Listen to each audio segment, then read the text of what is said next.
भेंडीर सबु रेसिपी खाई जदि आपण मैंने बोर हो गले तेरे भेंडीर ए रेसिपीटी निश्चिंत भाव में ट्राए करूँ।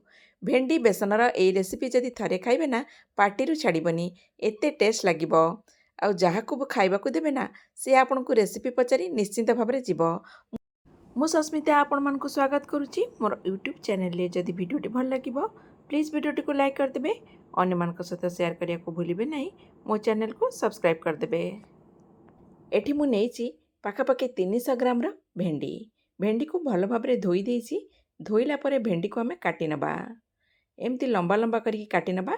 काटिला बेले भेंडीर भीतर को भी देखी दउथिबे काले पोक अछि कि नाही। एमती करके मु सबु भेंडी को काटी देबी। एमती लंबा लंबा करके काटिबा, टिके बेसी छोट छोट करबानी, एमती लंबा करके काटी नबा। सबु भेंडी को एमती काटी दउची। काटिला परे गोटे जगार नहीं जावा। भेंडी को काटिबा आगुरु धोई देथिबे। काटिला परे धोइले नालुआ हो जिवो। भेंडी को सब काटिदेला परे एथिरे स्वाद हिसाब रे लुण 1 टीस्पून पकेदेली, धनिया पाउडर 1/2 टीस्पून पकेदेली, गरम मसला, हलदी गुंड 1/2 टीस्पून, लंका गुंड 1 टीस्पून, 3 बड़ चामच पाखापाखि मु बेसन पके देछि।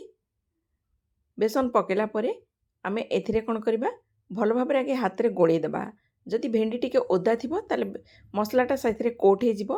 जदि पूरा सुखा थिबो ना सेथिरे 1-2 टीस्पून पानी पके देबे, जा फल मसलाटा भल भाव में भेंडी रे कोट हो जिवो। नहले लुण पकेला परे किछि समय रखिदेले भी सेटा टिके पानी बाहरिबो, तापरे आपण भाजी परिबे।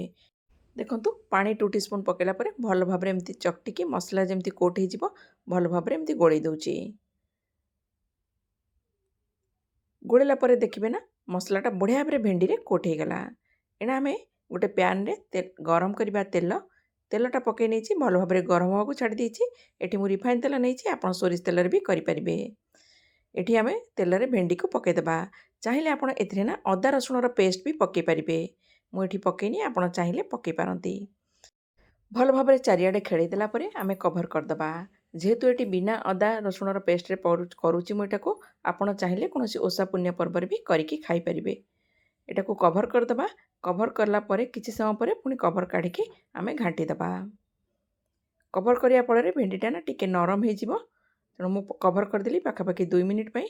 2 मिनिट परे देखंतु भेंडीटा को मु ओल्टई दउची।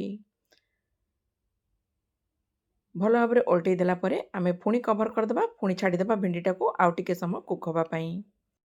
एटा को कभर कर दूची। थरे भेंडीर रेसिपी निश्चिंत ट्राए करंतु, समस्त को भल लागिबो। आपण भी खाइले जानि परिबे टेस्ट रे केते फरक। एकदम सिंपल रेसिपी।